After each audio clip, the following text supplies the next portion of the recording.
We volunteer for this service, regardless of which one it is. There is a potential that anyone that's in the armed forces could not come home. Knock on every single door.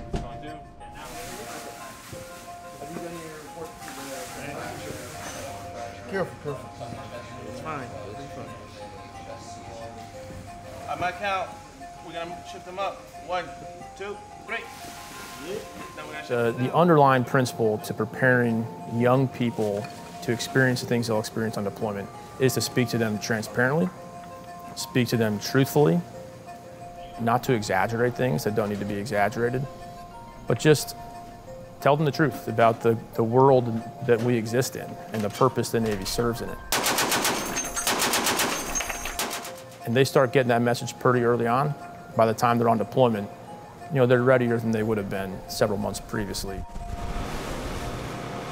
We train consistently to be able to respond to those potential realities so that if the situation comes to fruition, we know what we have to do.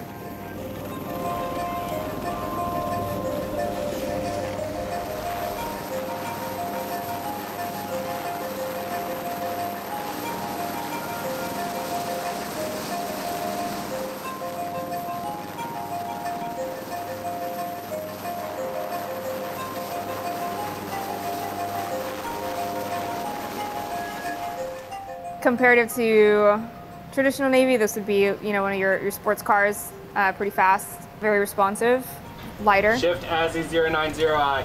As you shift at 090. You can look at a deployment schedule a month out, 2 weeks out, but the day of, maybe a few days of, that's when you start seeing what the effects would be on sailors.